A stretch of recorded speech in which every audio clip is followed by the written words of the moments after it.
Let's see how you do under pressure. Oh, yeah, I've been wanting this forever. I've been in the field with whatever they throw at me. Brush it off, pick myself up, moving on to the better. Ain't no errors, baby, it's a new era. I wake up early, feeling rich like I'm Kesha. I get to the paper, boy. Work with me, you know that I got it. Come with me, let's take a trip to the islands. We up on the jet, we'll do more than just fly on it. Stand on that hill, you gon' die on it.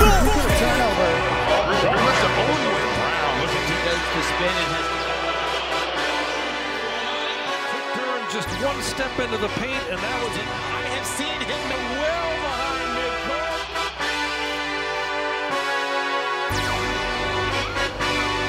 Hey,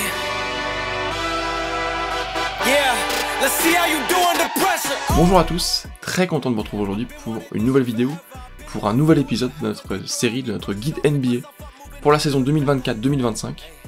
Et aujourd'hui donc, on se retrouve pour parler des dernières équipes de NBA, des dernières dont on n'a pas encore parlé, puisqu'il nous en reste plus que deux.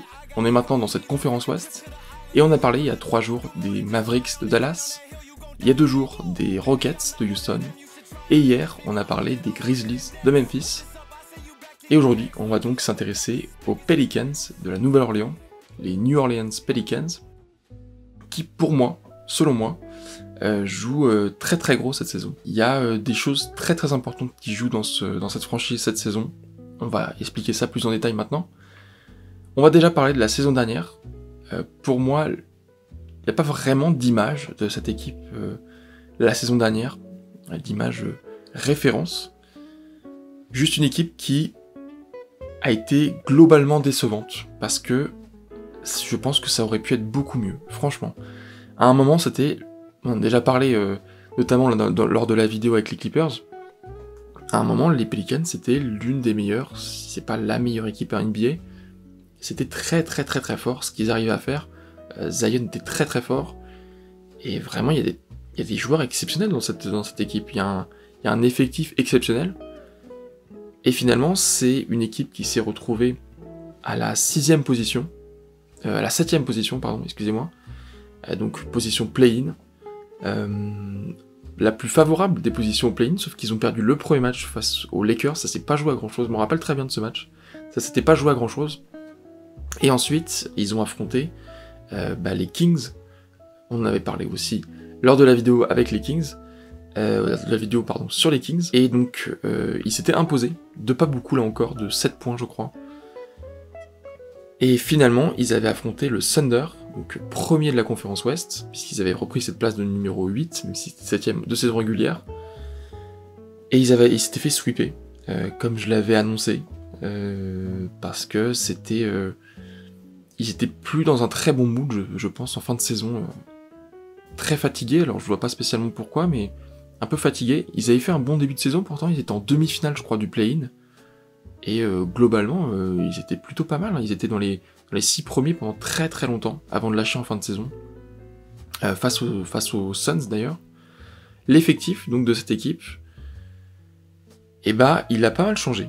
Franchement, il y a eu pas mal de changements, c'est l'un des effectifs, sinon l'effectif qui a le plus changé dans cette division sud-ouest, avec quand même 3 joueurs du 5 majeur qui restent en place, notamment CJ McCollum, Brandon Ingram et Zion Williamson. Évidemment, Zion Williamson.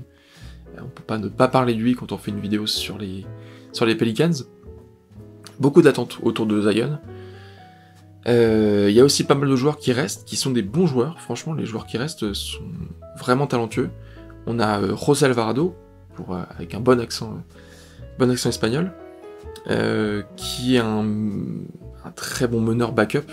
Pour moi, c'est pas sa place en titulaire, mais en revanche en backup, c'est très très bien, parce qu'il apporte vraiment des choses en sortie de banc, de la vitesse, et un bon état d'esprit à cette équipe. Jordan Hawkins en poste 2, qui était rookie donc l'année dernière, qui avait fait de belles choses.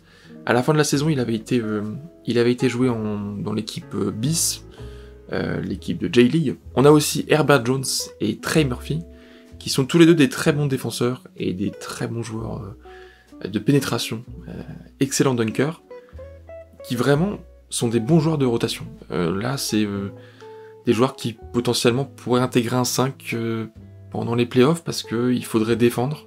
Et c'est peut-être le problème de cette équipe, c'est qu'il n'y a pas de... Il y a beaucoup de très bons joueurs dans les titulaires, mais des défenseurs, il y a Jones qui pourrait rentrer, pour le coup. C'est pour ça aussi qu'on parle beaucoup d'un trade de Brandon Ingram. Et après, on a les arrivées, avec l'arrivée de pas mal de joueurs, de 2 rookies. Antonio Reeves qui avait été drafté, je crois, par le Magic de mémoire, à la toute fin du second tour, donc pas de grandes attentes de la part des Pelicans, je pense. Et on a Yves Missy, qui a été drafté, je crois, à la 21e position, donc un Camerounais, qui est un pivot de formation. Le poste de pivot, globalement, c'est un poste qui a été complètement remodelé pour cette équipe. Plus de Larry Nance Jr., donc parti aux Hawks, on en a parlé assez récemment. Plus non plus de Jonas Valanciunas, et qui était vraiment un joueur important de cette rotation. Et du coup, arrivée de Daniel Theis, arrivée de Trey Jamison, et donc Yves Missy. Voilà, Daniel Theis c'est bien, mais après intégrer un 5 qui joue quand même très sincèrement les playoffs, je pense que c'est... officiellement, ils jouent les playoffs, vraiment, ils jouent quelque chose, ces Pelicans, potentiellement demi-finale ou finale de conf. Donc Daniel Theis en tant que titulaire, ça me paraît un tout petit peu faible. J'ai beaucoup de respect pour Daniel Theis, c'est un super pivot, mais titulaire dans une équipe qui joue aussi gros, je sais pas, j'ai un peu du mal. Il y a aussi l'arrivée de Javonte Green, qui, je sais pas s'il jouera énormément, mais en tout cas, il est arrivé dans cet effectif.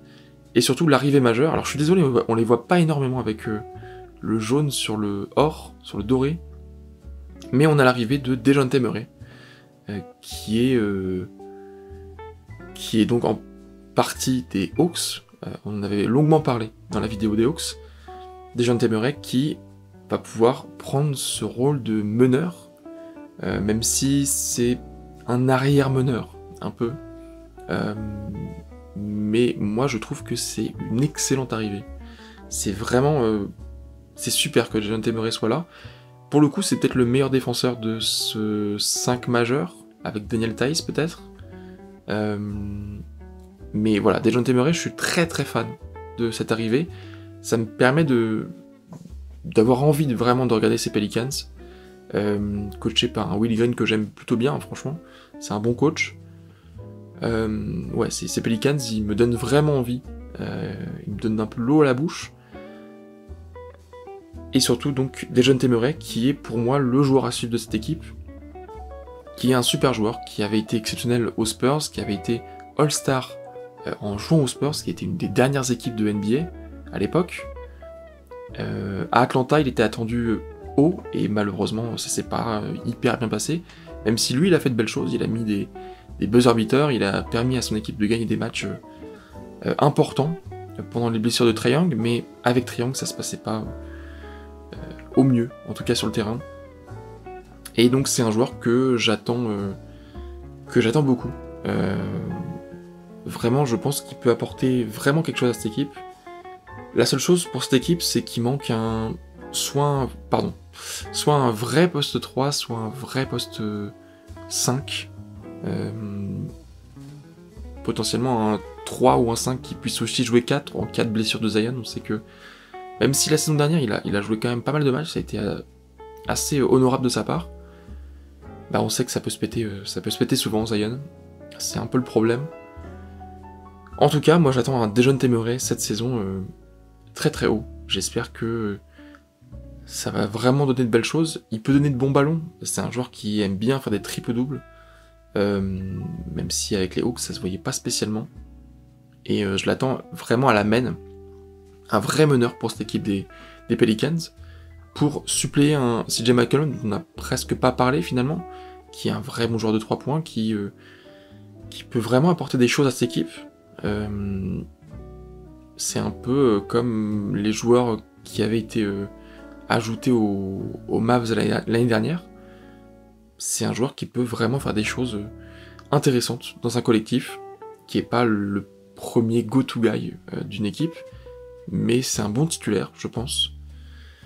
Voilà, il y a juste Brandon Ingram ou Daniel Theis, qu'il faudra peut-être changer en cours de saison si jamais ils veulent jouer plus haut, parce que cette équipe quand même, elle joue pour moi très très gros. Si ça donne pas grand chose cette saison, bah, je pense que ça va reconstruire assez vite. Le coach, peut-être Zion, je sais pas, parce que si Zion se pète cette saison, bah, qu'est-ce qu'on fait quoi? La question c'est qu'est-ce qu'on fait? Et c'est une très bonne question parce que je saurais pas quoi répondre et je pense qu'il y a beaucoup de gens qui travaillent aux Pelicans qui sauraient pas quoi répondre non plus. Donc voilà, en tout cas j'ai hâte de voir ce que ça va donner. Mon prono pour ces Pelicans, alors il n'y a plus que 2 trous à remplir, évidemment. Et il n'y a pas tellement de surprises, je les vois pas non plus, au vu de ce que j'ai dit, je les vois pas non plus éliminés directement, donc je les vois à la 6ème place. Qualifiés directement pour les playoffs.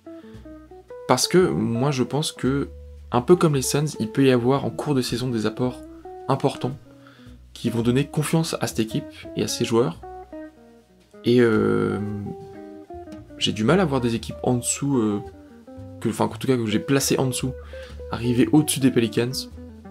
Dites-moi potentiellement en commentaire si vous en voyez, en tout cas moi, je pense que ces Pelicans c'est une très très bonne équipe potentiellement, qui peut donner de très belles choses. Voilà, j'ai hâte de voir ce que ça va donner en saison régulière, de voir ce début de saison. Globalement, j'ai très très hâte de ce début de saison, c'est déjà demain. La NBA reprend déjà demain, je sais pas si vous vous rendez compte. Il y a encore quelques mois, c'était la fin de la saison, la victoire des Celtics. Et là déjà, on reprend la saison de NBA, j'ai évidemment très hâte. Et donc demain, on se retrouve pour parler de la dernière équipe en NBA. Évidemment, vous savez laquelle si vous avez un peu suivi cette série. Une équipe dont on va assez longuement, je pense, parler. Parce que c'est l'une des plus intéressantes en NBA. Il n'y a aucun doute là-dessus. En tout cas pour nous Français. Mais même en général d'ailleurs, même pour les Américains. Bref, on se retrouve demain pour parler donc de cette équipe, cette dernière équipe. Et d'ici là, moi je vous dis à très vite.